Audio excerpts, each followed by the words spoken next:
Okay, let's go ahead and get started. So thanks again, welcome everyone, and thanks for joining us today. Today we have a very special guest with us, Heidi Shey. She is a Senior Analyst with Forrester covering data security and privacy. And the topic of today's webinar is data classification for data security. A little bit of housekeeping really quickly before I turn it over. Please feel free to ask questions during the presentation. We'll try and answer those as we can, especially if they're on topic to what's currently being presented. By all means, go ahead and enter those. We'll try and get to all of them. If we are not able to get to it when you originally submit it, we will try and get to it at the end of the webinar.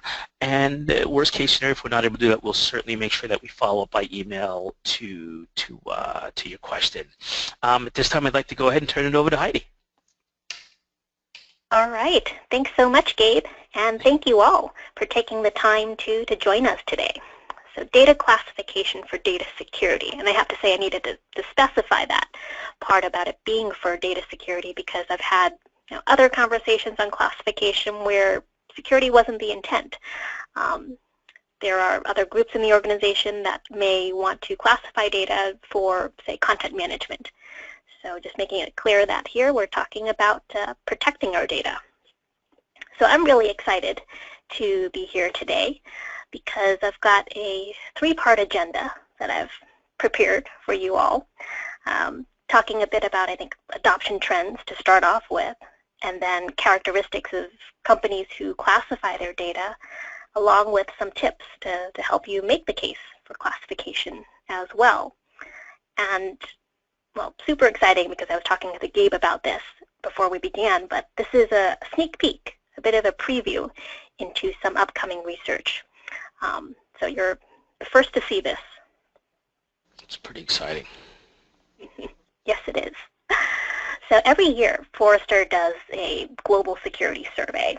We survey security decision makers from around the globe, companies of all sizes, about things like security budgets, their priorities, their challenges, what technologies they're using, and so on.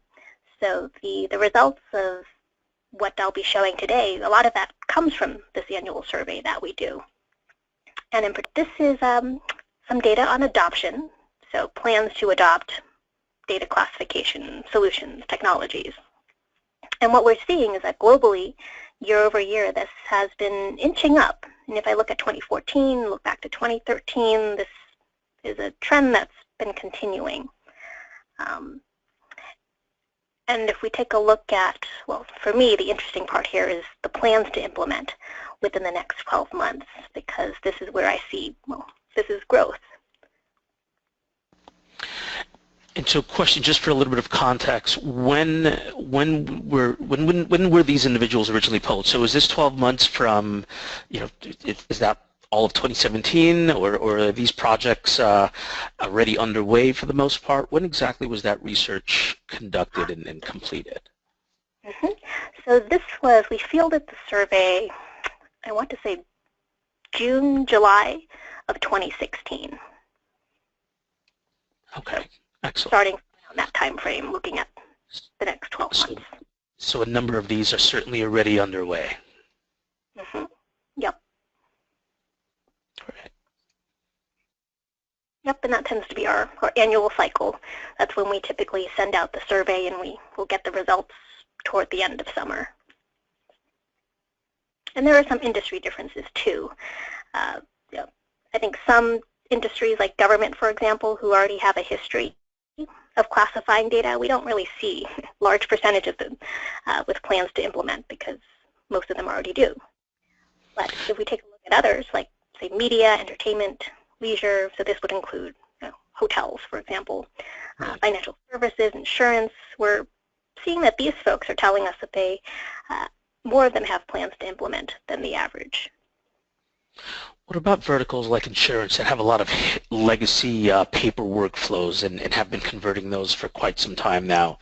Have you seen an uptick in their classification activities as it relates specifically to data security? Completely. I'd say that most of the inquiries that I'm getting these days around data classification are concentrated around financial services, insurance, and manufacturing. to a good degree too. I think when it comes to insurance and financial services, these folks, I mean, they're highly regulated, and they also have this risk management mindset as well, so that helps. And I think when we look at media, perhaps that might be something that's been influenced by the Sony breach. Right. But then those who, well, based on our data, are telling us that they're less likely to have plans to implement are healthcare as well as retail and wholesale.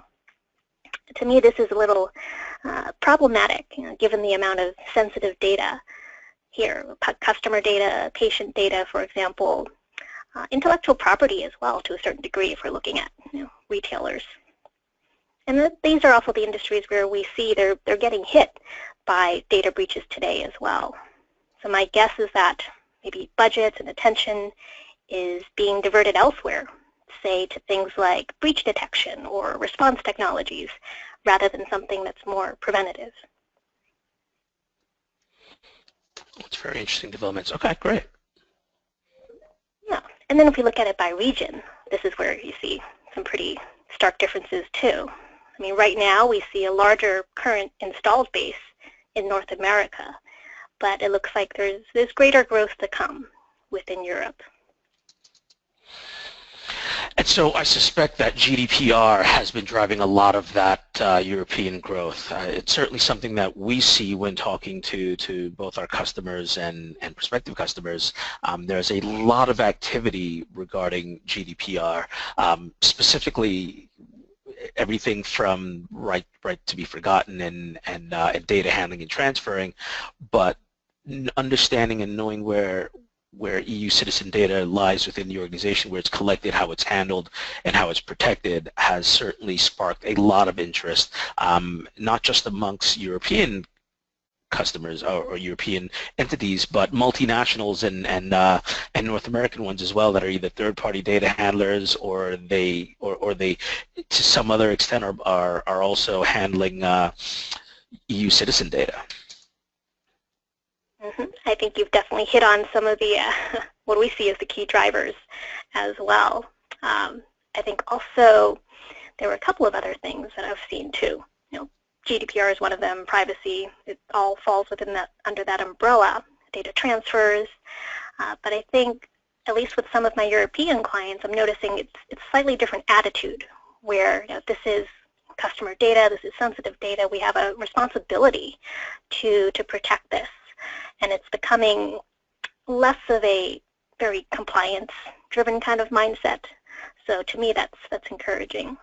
I'm also seeing DLP be a pretty big factor as well. So usually it's difficult to have a conversation about data loss prevention without classification coming into it. So let's touch on that really quickly. I guess my question there is, although somewhat leading because I think I know the answer, that interest is sparked by the necessity to improve the efficacy of traditional DLP solutions, yes? Mm-hmm. And just to better fine-tune your policies, you have to know what you're looking for, right, in order to tell the DLP solutions what to do in response. To protect it. That's most certainly one of the drivers that we've encountered more often than not, and kind of a minor segue. I think I gave you a little bit of a sneak peek into some of the things that we'll be doing this week, this month, and this year as part of a roadshow. But that's actually one of the things that we see in the real world is DLP solutions still requiring a bit more intelligence, if you would, and that's the kind of intelligence that we've been feeding to it, classification information, to do exactly what you said, which is be able to make better decisions on enforcing those policies. Mm-hmm. Yep. And then I think with things like encryption and moving to the cloud, it's about understanding the scope of what you're trying to do. So you're not encrypting everything, but identifying, well, what has to be encrypted. Same with cloud. Not all of your data is moving to cloud, or maybe it is for some, but for the large majority of companies, it's about making that decision, that choice of, okay, what do we want to have in the cloud? What can or should go into the cloud versus what we feel more comfortable keeping on premise? Right. And that's just kind of the start of it. Then there's the ongoing governance activities of ensuring that what always remains there is data that has been deemed okay to live in the cloud. So if we keep it in the context of classification, certain classification types that we see quite oftentimes are not allowed to live in the cloud. And then in other environments, we actually see the exact opposite, where some organizations insist that sensitive information only live in the cloud because they can better protect it there, as opposed to having it on laptops and desktops and so forth. So only allowing people to save some things in the cloud has been one strategy that we've seen some folks take, as well as the inverse of that, which is not allowing certain data types. But all of that still kind of started with the ability to even identify what the data types were.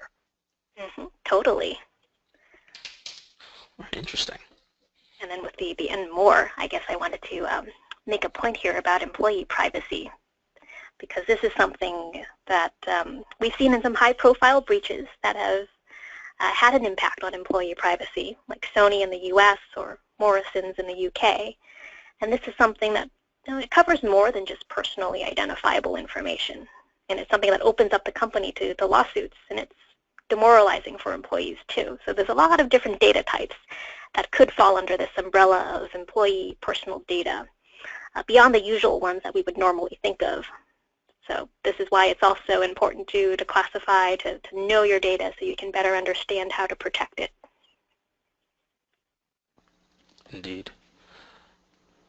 Yep, because the reality is that in today's world, data goes everywhere. There's different channels for data access, whether it's enterprise devices, public computers, personal devices, different places where data is hosted. Cloud is one of them, but maybe on-premise or in different types of enterprise applications. And then also different types of people who need access to this data, whether it's your employees or contractors or others. And you mentioned this at the start, or a little early on, with regards to I think you use like Sony as an example. But what jumps out at me as part of this research, and you highlight the necessity for protecting employee data. I think something that I'm not sure how overlooked it is or isn't, but part of that breach, one of the results of that was that they were sued by their own employees because of the sensitive data that had been part of that breach. Although it didn't appear that the sensitive data was the intent for the attackers in this specific instance, although that oftentimes is the target. Because it was part of the overall breach, the employees themselves had sued Sony for not protecting their data properly. I'm a little biased in that conversation, only because we were actually subpoenaed. That is, Spirion was subpoenaed as part of that lawsuit, which is why I know quite a bit about it, to help investigate and understand what the impact was to employee data. Oh, yikes! I did not know that about you guys. Yeah, it's true. Actually, to throw a couple of interesting numbers out there from that, because I just always find this really interesting. There were about 1.1 million copies of Social Security numbers that existed in that breach, and they were scattered across 601 files. So there was just this massive duplication of all the sensitive information that they simply did not know about. Yikes! And then presumably it wasn't just current employees, maybe past employees or job applicant data was caught up in that too. I don't recall if it was job applicant data, but it certainly included all current and some past employees. Although applicants are another interesting scenario too, right? So we see that quite often, in places that have heavy recruiting activities. College universities tend to really be alert of these types of activities, because they take in so much personal information, not just of existing students, but of all the people that apply to schools and so forth. So yeah, no, there's definitely some interesting corollaries there as well. That's a good point. Well, okay. Data-centric security, it's all the more reason why this is our future. And to move towards that, you have to know your data, and this is where classification comes in to help you identify that toxic data. So Forrester, we refer to toxic data as data that can do harm to your company if it's ever compromised, stolen, leaked, lost. So one easy way to, at a high level, identify what this toxic data looks like is that this little equation here, the 3 Ps, plus IP, with the 3 Ps standing for personal cardholder information, personal healthcare information, and personally identifiable information. Usually stuff that falls under regulatory compliance. And then there's the intellectual property component of it as well. And usually this piece is a little bit harder to identify. But when in doubt, there's a couple of key questions you can ask to help narrow it down. Would it be acceptable if this data were to fall into the hands of a competitor, or would employees, customers, business partners care if this information was made public? And then this is important too, because credentials, intellectual property, these are really the top 2 data types that we see compromised in breach events. It sort of shifted a bit compared to the previous year. That's an interesting shift. So where's this trending towards? Well, I think the key takeaway is that all of these data types, they are of value. They are targets. If it has value to an attacker, to somebody else, it's something that someone will go after. And I think one of the other things that we're seeing an uptick in is this type of data being targeted for other types of malicious activity. Specifically, it comes to mind, ransomware these days will explicitly target these data types, and I've seen the way some of those tools operate, and they tend to use a very, very crude and poor man's classification methodology, if you would. So it'll crawl the network looking for things that appear to be credit card numbers or personal identifiable information and so forth. It's pretty crude though. I mean, most of them are just basically using regexes, so I mean, I'm sure from their perspective that there's a lot of noise and error there, but as an attacker, I'm not sure you really care if you end up encrypting an entire drive versus just the 20 files that had sensitive information in it. But you certainly do care as an attacker whether or not you get any sensitive information. And somewhat anecdotally, we had a customer who had a similar event on their network, but was able to look back through their logs and determine that the information, the files that had been ransomed, that had been encrypted by the ransomware, actually had not contained any sensitive information, and basically decided to not pay up. Oh, well, there you go. Yeah, exactly. One of those kind of real-world use cases that you don't really think about until you see it play out in real life. Mm-hmm. Totally. Okay. All right. So moving on. Classification, foundation for security and privacy strategy for a couple of 3 key reasons. Providing context for appropriate data controls and handling this whole notion of, well, you have to know what it is that you're trying to protect, and why, in order to understand the how. Classification is also something that adds to data identity to help you inform your policies for data handling and use and security, as well as automating different response actions. So DLP is one thing, but maybe breach response is another. So imagine a situation where, say, your security tools and applications can automatically understand how to treat and protect the data based on the identity of that data and what to do if they see that data moving in unexpected ways. Right. And so this notion of data identity it's parallel to these other identity concepts that we may already be familiar with. We give users and applications identities to better understand their actions. We can do the same with data. Data identity is something that's built on information like its location, classification, the type, perhaps other context as well about its origin, its use, its life cycle. And so classification is just one part of giving data this identity. I think that identity is something that is worth investigating quite a bit more.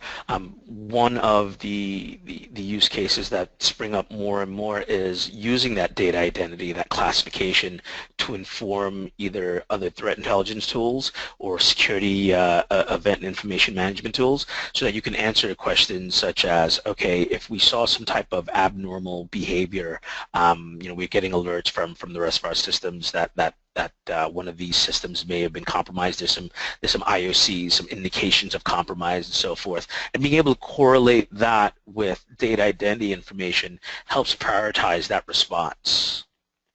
Mm-hmm. That's definitely one possible use case there. And then last but not least, classification helps to build this culture of security, of privacy, because employees get to see, interact with, and take part in classification. It builds this sense of data awareness and promotes a better understanding of just how different data types need to be handled and why. All right, on to the juicy stuff. Characteristics of those who classify. So what stood out to me is that it seemed to be that the firms who understood the value of their data go on to classify it. That's why they put in the effort both to protect the data as well as protect and nurture the value that they're getting from it. And here's what I mean by value. When I looked at companies that had classified their data and dug into what their top business priorities were, so things like improving customer experience, addressing customer expectations, using big data, analytics, and business decision-making, these were things that rose to the top of the list. And you'll notice that these are also all activities that can help to drive revenue. And they, more likely than not, depend on data, whether that's customer data, personal data, corporate data of some sort. And when we think about things like big data analytics, the analysis and the end results can be considered sensitive corporate information too. So here's a really good question that came in. So what about law firms? Almost everything is sensitive. So how do you classify, quote, data when 99% of that data is sensitive? Do you want to take this one, Heidi, or do you want me to field it? I can add my thoughts, and you can go as well, Gabe. Yeah, I know. So it's a really good question, right? And it's one of those challenges that when starting out on that classification journey, you do have to ask yourself. What we've been showing so far are what I like to call some of those discrete classifications. That is, those classification types that have either already been defined for us and are pretty well defined, right? So you've got your PHI, right? Your protected health information. We know what that is because DHS has told us that it consists of certain combinations of these 16 elements. That will make it protected health information. We understand PCI data because we know what that is too. If it contains the credit card number, expiration date, if it contains MAC stripe data, so forth, that's PCI data. But you're right. So how do you classify other data types? Well, the short answer is that is going to depend largely on what Heidi pointed out. What's important to you? Then there's different ways you can tier that. Is this information that we'd be okay being public? If it's not at all, okay. So then how do you classify it as being confidential? How do you then classify it as being internal only or any other hierarchy of classifications? You can use what we call an impact calculus to perform that activity. It's a tool that it's freely available tool, I should add, that Spirion developed with a couple of data privacy lawyers. I know that Forrester has a similar toolkit that will allow you to do that. But the answer is, even in an environment where everything is sensitive, you need to be able to discern why it's sensitive and how those things will be protected. So here's a really good example of that, because we actually work very closely with a couple of law firms. There's some data types that are really sensitive and still need to be exchanged, so they'll be classified as confidential, which means they're allowed to be emailed internally throughout the company and so forth. Then there are others that shouldn't be allowed to be emailed externally at all, and so there's a different classification on top of those.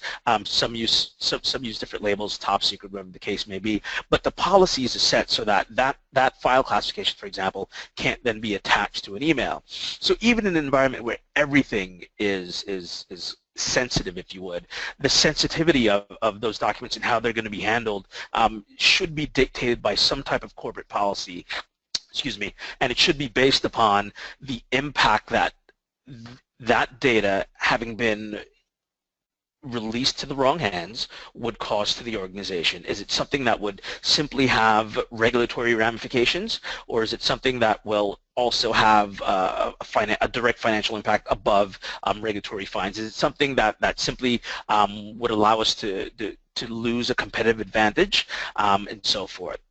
So there's different ways you're going to want to classify that data. All right, I said a mouthful there, Heidi. Anything you want to add to that? Pretty detailed, Gabe. I guess the thing that I would reiterate and add to is that, because a lot of that information that you have is going to be sensitive in a law firm. So I would focus on, how can this data be used? How should it be? Right. Sort of go from there, sort of like that case of this is the only information that we can send around internally, but even then maybe there's only key people who are allowed to access and see this.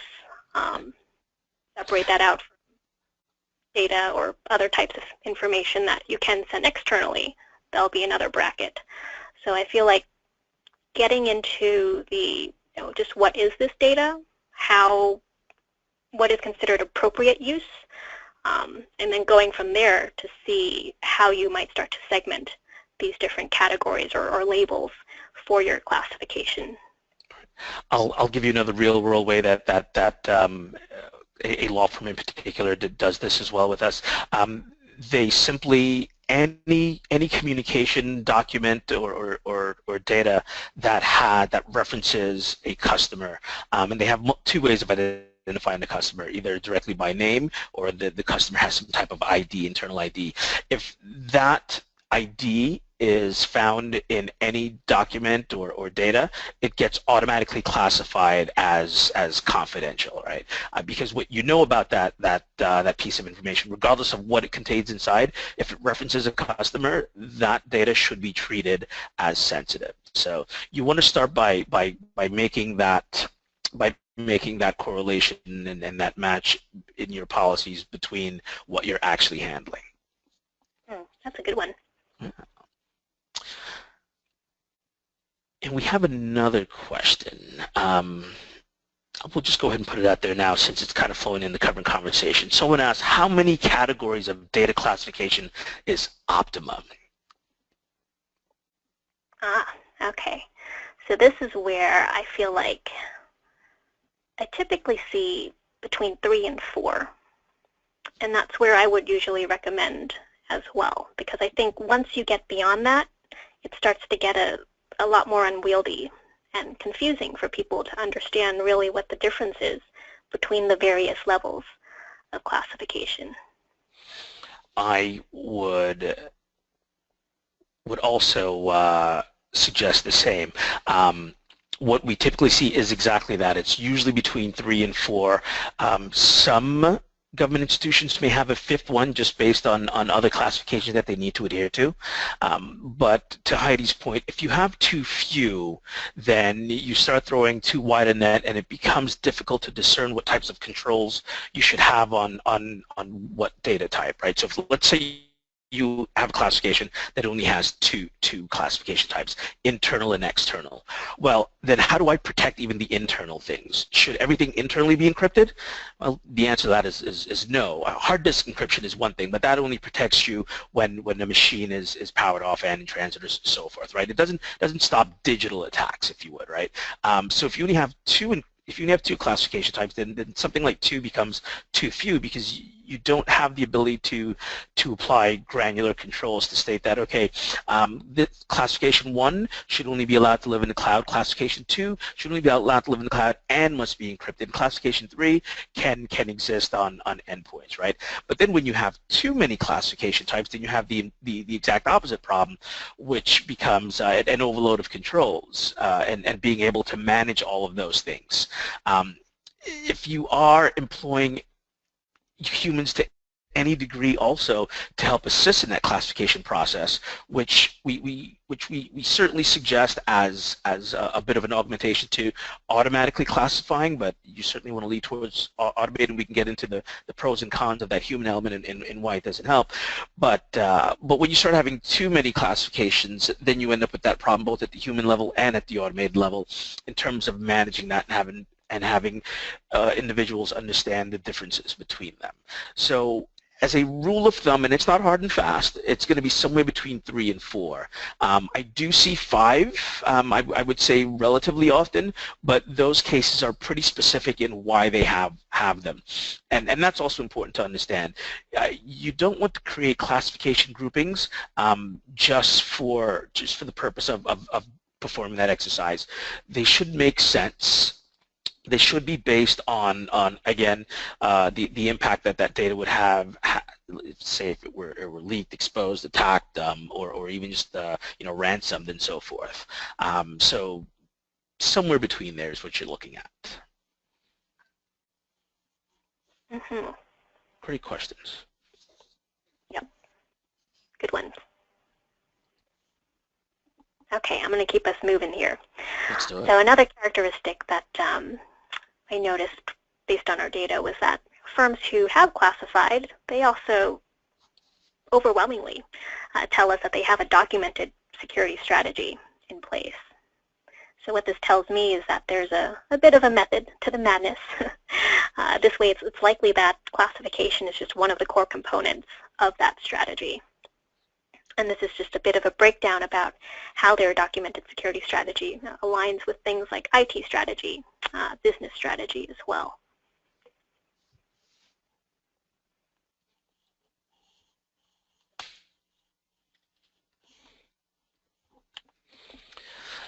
And they're also like the vast majority of firms in that they wish they had more security budget to work with. And they also see how there are other priorities in the company that take precedence over security initiatives. But these are not excuses that stop them from classifying data. No, and it certainly shouldn't be. No, we can also get to that as well for how to push back if it comes to it. So speaking of budget, taking a little side note here to look at data security budgets. So by data security here, we're referring to technologies that would directly touch the data, stuff like data classification, encryption, DLP, for example. And so one trend that I've noticed over the years with this survey that we've been running is that both network security and data security budget allocations have been slowly decreasing here in this pie, as other categories of spending have started to demand greater attention. And while security budgets overall are increasing, the proportion of budget that's being allocated to these specific areas, they've shifted and are spreading across more categories today. I think it's safe to say that some of that network security spend is a byproduct of that cloud adoption that we've discussed. As that border becomes ever so more invisible, the necessity to protect data in other ways has arisen. Mm-hmm.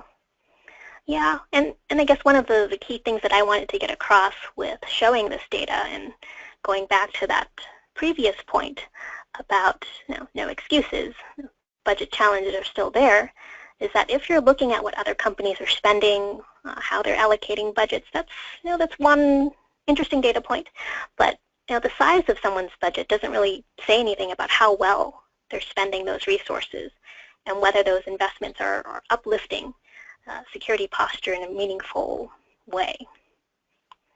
And that's why I think that we see companies who have classified data, who are doing this, who still face other types of security challenges, but they realize that classification is one of those core foundational things to pay attention to, despite challenges. We've definitely seen that both in other research and in the real world. I mean, that's a really excellent point, that the size of that budget does not directly correlate with how well those tools, services, and other resources are being used. And to the point of classification being foundational, at the end of the day, information security on the whole really revolves around protecting information. I think that's somewhat self-evident.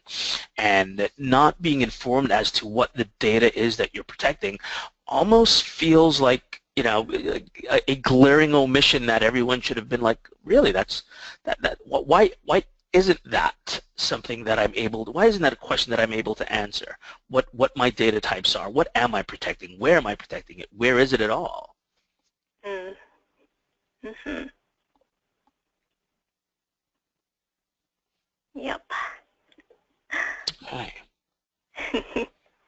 And okay, so going back to looking at companies that have implemented data classification, we can also do a bit of comparison now to compare against those who have not moved forward with data classification or just not interested, no plans to do so. And so what we notice when we're looking at reporting structure is that those who did classify were more likely to be part of an organization where the CISO or the senior most security leader reported directly to the CEO or company president. Oh, and well, with this slide and the next couple of ones, just keep in mind that this is a profile of characteristics. It's not cause and effect or correlation in the sense of, if you do one thing, then this other thing will happen. But I thought this thing about reporting structure was pretty neat because this trend of having the CISO reporting to the CEO is something that I've started to see more of as well in my conversations with clients. Too often, I think in cases where the security leader reports into the CIO, there's a bit of an added layer of competing priorities that can sometimes derail some security initiatives.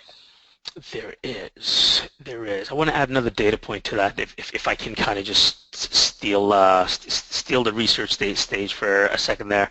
In a former role, I ran research department for another organization also, and what we attempted to do was to identify behaviors that led to positive outcomes. So we looked at actual parts of security programs that folks were performing. In this case specifically, it was related to application security, and looked at the outcomes and tried to see if the data told us anything about whether or not they were more protected than others, if they were doing certain things sooner than others, like say source code reviews, whatever the case was. And out of all of the data we collected, only one stood out as having a meaningful impact, and it was accountability. Whenever there was accountability to the program, each of those organizations had far better outcomes than ones that were similar in size or verticals or data types or any of that. And I think that's kind of what your research here shows too. When you have that direct reporting structure, the accountability certainly changes, and all of a sudden the impact that has, and I hesitate to even call it a trickle-down impact. I think you can draw a straight line between it. Certainly proves, or I think more than anecdotally, that does have a direct impact on how well a security program performs. That's a good point about accountability. Yeah, I think at least what we're seeing is that accountability, I think, would be one part of it. Another part of this type of reporting structure, going to the very top, is that it's just I think it's a sign that the company has a slightly different mindset of where security is in terms of how it fits into the organization and the kind of visibility that it needs to have. Yep. Yep.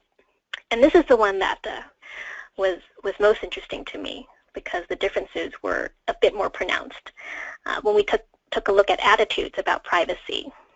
So I think when a company treats privacy as a competitive differentiator and is committed to building privacy in from the start of different projects, it's a sign that they understand the importance of the data that they collect and use, and why they need to handle this type of data with care and with respect.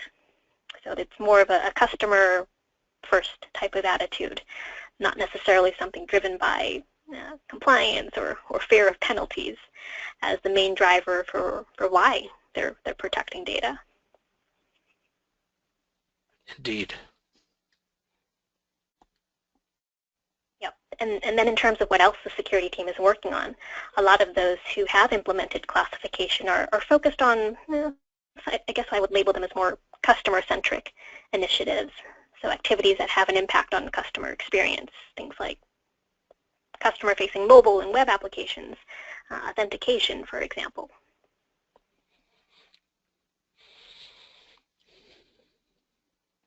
That's interesting findings. Yeah, we had a bit of fun diving into the data.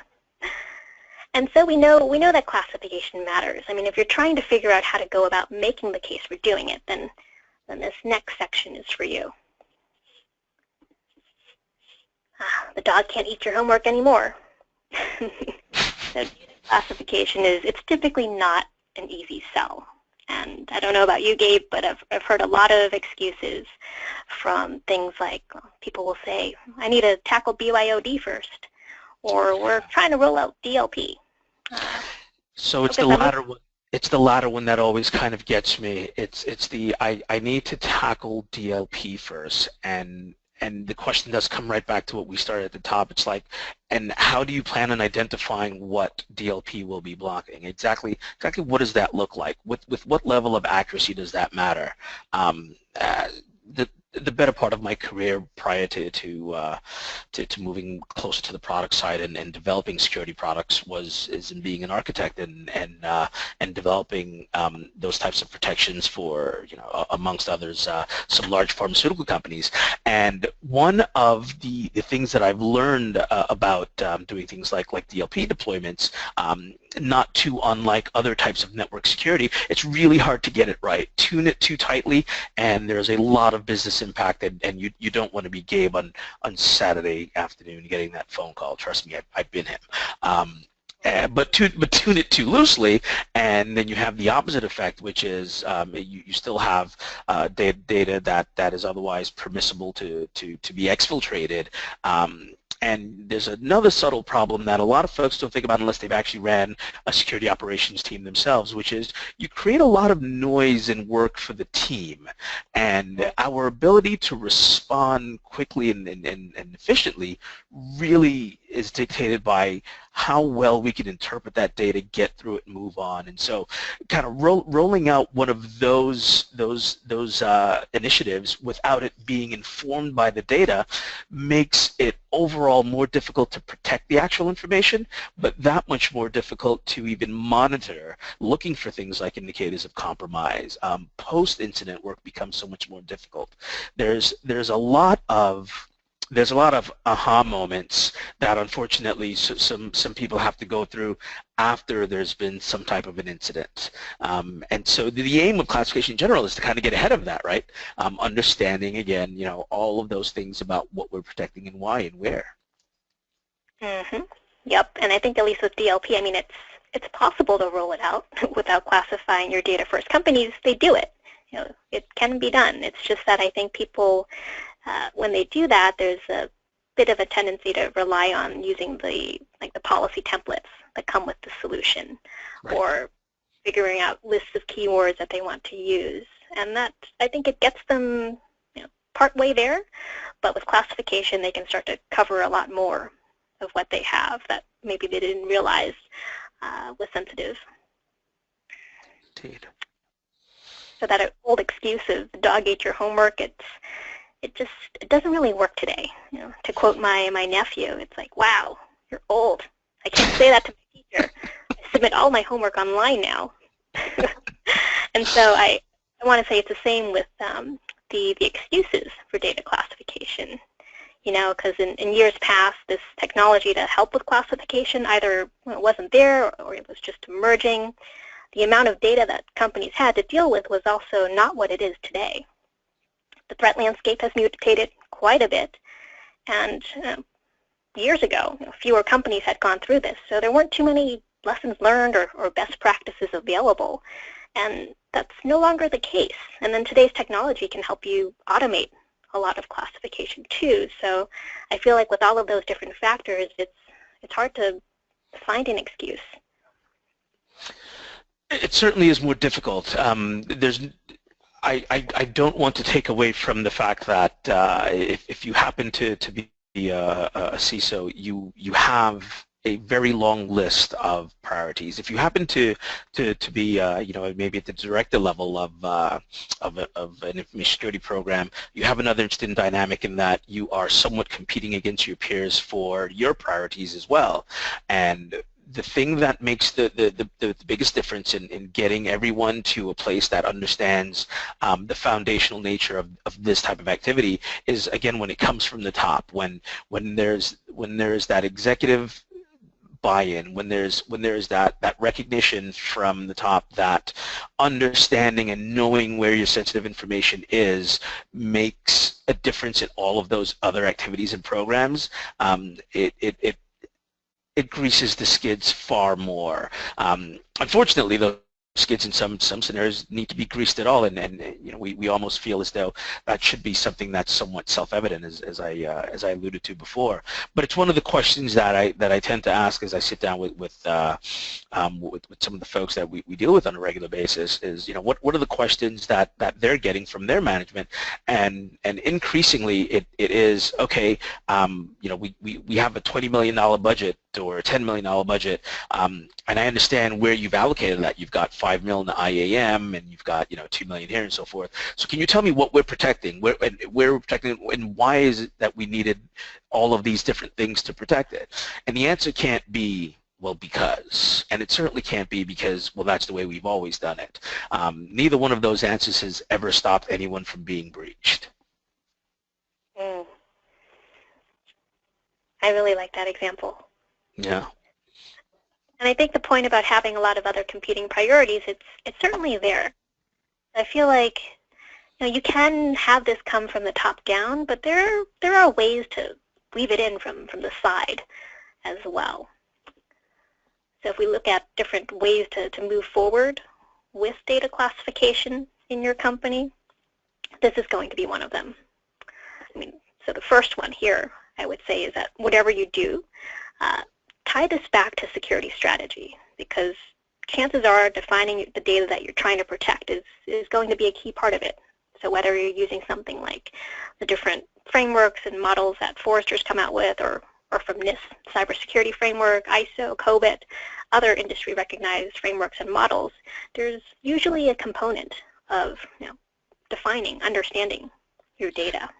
So this wasn't planned at all, but shameless plug, I actually developed a sensitive data maturity model as well that lends a little bit from COBIT and parts of the Forrester model as well. So it is released under the Creative Commons 4.0 share and share like non-commercial use. So again, also a free tool that folks can use. You can track me down for it. And it was a community project. I enlisted about a dozen or so researchers and CISOs as well to help work on it, and also went out to our customer base and looked at some of their activities, a lot of their activities actually, to help develop that maturity model. And did the world need yet another maturity model? It didn't. I certainly like to think it didn't. But what didn't exist specifically for me was one that was focused just on data security, just on sensitive data. And it isn't it's designed to allow organizations to focus their resources where it matters, not necessarily just be a race to the top and have everyone end up in a place where if they were to compare themselves against the model, you know, they came back, you know, as a 3 in this case. So it's very much a competency-based model. So shameless plug. I'm going to have to get you to put that one in there. Yeah, you'll have to get that. Thanks, Gabe. Okay, so 2. So this is where I was talking about coming in from the side, if not top down. So take a look around, identify what else is important, what else is upcoming that you can try to tie data classification into or use to point out the value of classification. So a couple of examples listed here. One that I heard recently was how a CISO saw that his organization was making this big push for data governance. So he used that as an opportunity to make data classification a part of it. Other common examples I've seen before are the data migration one. So there was a security team that I talked to not too long ago who used SharePoint migration project as the catalyst for data classification. Well, they started with classifying what they had in SharePoint first, and the plan was to then expand beyond that. The last one you mentioned is the one that I've seen not only most recently, but about half a dozen times in the last, I'd say 6 to 8 weeks, those big data move projects, that large shift. I think at least on the data security side of things, when you look at it 6 months, a year ago, there was a lot of concern with regards to using solutions and using solutions that allowed sensitive data to exist in cloud environments. But as those IT initiatives and those cost savings kind of took over, there was that resistance to the business has to give way to allow those types of advances, and the shift in folks' priority to be able to understand, okay, before I move all of this data, I've got terabytes and terabytes of data, before I just pick all this up and move it to a place where I haven't had years of control, I probably should even know what in the devil is in there. Yeah, or even like the logic I was hearing was that, we have to move all of this anyway, or not all of it, but we want to move a lot of it. But what do we not need to move? So that was part of the discussion as well. That's actually a very good case in point. What can I retire? That's something one of our enablement engineers always talks about when he goes through best practices with folks. Not just the existing data that we have to go through and classify, but all the new data that we have to classify as it's created. But as we're doing those activities, what do we need still? Can we use classification? Can we use this solution to also enforce our data retention policies? Again, you mentioned the overall data lifecycle from creation all the way through storage and destruction. Do we have a better way of doing that? Do I have to keep do I have to keep everything all the time? And the answer is, I think we all know, you certainly don't, and you most certainly shouldn't. That actually creates more risk than it reduces. And so, again, having classification be a part of even data retention and otherwise data management is certainly a very good sideways entry into that activity. Mm-hmm. And there's, force multipliers.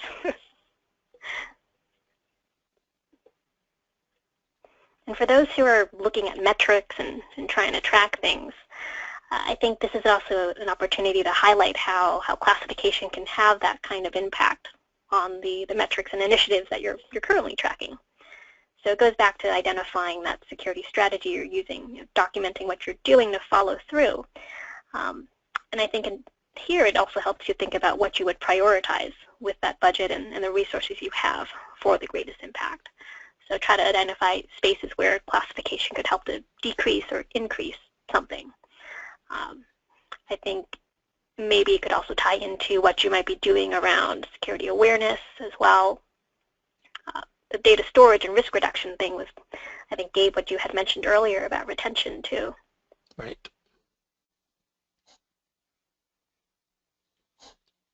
And 4, so this is the looking ahead piece of it. So data classification technologies, they're continuing to improve. You're going to find that a lot of different security solutions today may also have classification capabilities or features built in.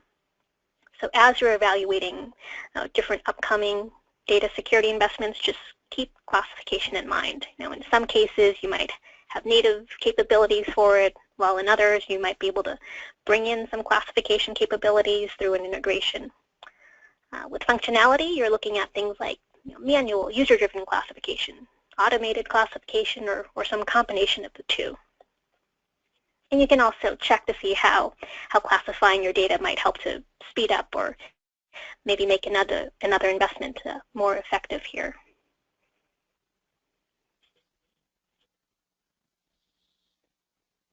And then 5. So if there's any takeaway that you go forward with today, I think it should be this one. Recognize that the bulk of your investment it's really not in the technology. Technology isn't the barrier or the hard part here.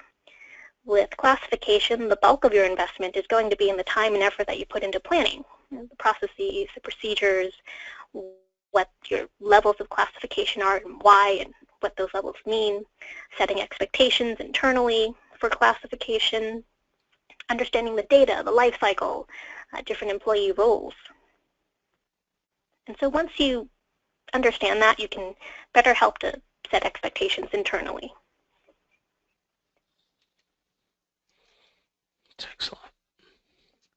All great points. A couple of tips to address some of the common challenges that I've seen with the process piece of this. Some of this I think we discussed part of this earlier from one of the questions that we received. The simplifying classification schemes to reduce complexities of 3 to 4 levels is ideal. Reduce your scope, really, by focusing on new data first is generally the advice that I give, because if you try to boil the ocean and classify everything that you have, it gets overwhelming really fast.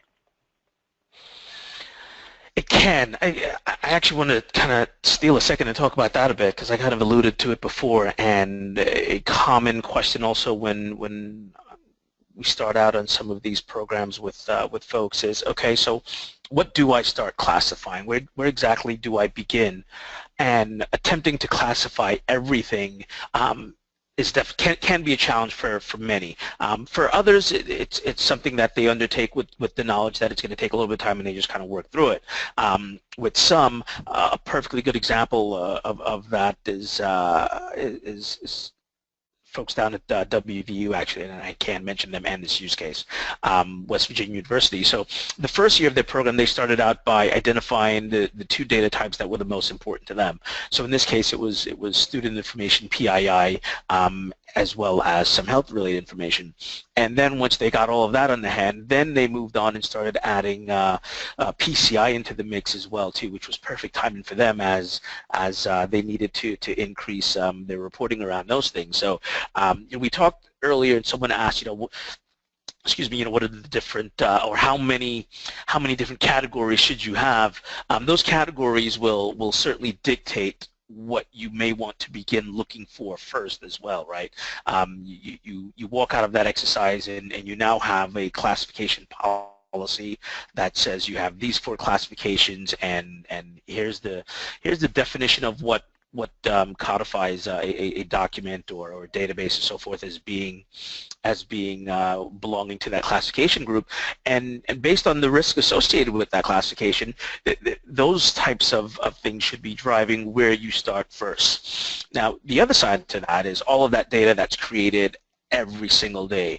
Every new report that's ran from a single source of record, whether it's from an HR database or it's from a customer database, whatever the case may be, all of that data. So that's the stuff that we also coach folks on, making sure that you continue to classify in parallel to that other activity of going through all of the historical data, because otherwise you'll just always be stuck in this cycle of being behind the 8 ball of information that has yet to be classified, that's being handled, created every single day. So it's very important to think about that. If I can't do everything, all right, what do I want to start with? And does starting with also what's being created every day make sense for me? 100% of the time, the answer should be yes to the latter part of that. That's a great example with the university one. I think that's a good approach. Yeah. So we could also, another challenge is that people are sometimes not sure about what they're supposed to do, so you can help to instill some accountability just by clarifying the roles for data classification for employees. And this last one here about replacing binary thinking really is, I've run into people who ask, well, should I focus on my unstructured data or my structured data? Should I do manual or should I do automated classification? And there's no reason why you can't do all of this. Data it's data. You're going to have sensitive data whether it's unstructured or structured. And with the tools available today, you can do both manual and automated too. So I don't think that should be like a thing that gets in the way, like a barrier. It shouldn't. In fact, again, one of these things that we coach folks on, that not only should it not be a barrier, not only should it, and I think you framed this quite perfectly, it should not be binary, it shouldn't be one or the other. The necessity for doing automated is based on the fact that your employees aren't data security experts and shouldn't be.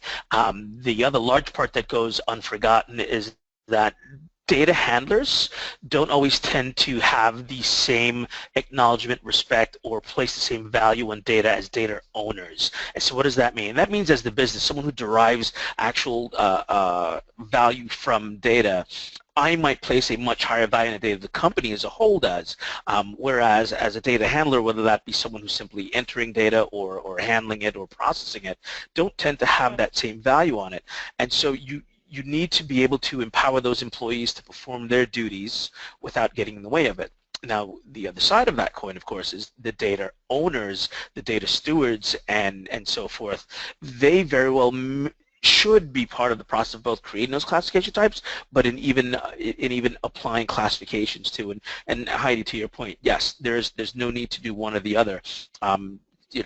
Again, so our solution, for example, does exactly that. You can empower employees to do both. And so what does that mean? Based on what I know about that data, I'm going to automatically flag it as, say, containing PII or PHI or PCI, but also based on what the person working on the data knows, they may want to flag that as confidential because, again, they know it's customer data or something. And both classifications can live alongside each other.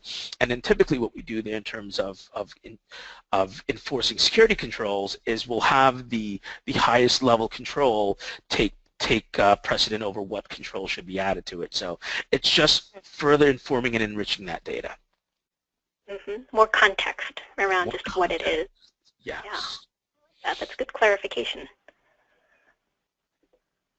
All right, well, that's all that I had prepared for y'all today. I guess thank Gabe for having me. This is a great discussion I think that we had. And so to all of you, good luck and onward with classification. Well, thank you so much, Heidi, for joining us today. I really appreciate it. Thank you so much for giving our guests a sneak peek at your upcoming research. We're going to follow up with an email to everyone so that once your research is published, they can find it. They can go grab a copy of it. We are a little over time, so I'm going to hold those questions that came in and respond via email. By all means, if anyone has any additional questions, please feel free to go ahead and pop them in the window, and we'll get back to you via email. Again, Heidi, thank you so much. We really appreciate it. And thanks again, everyone, for joining us today. Take care. Cheers.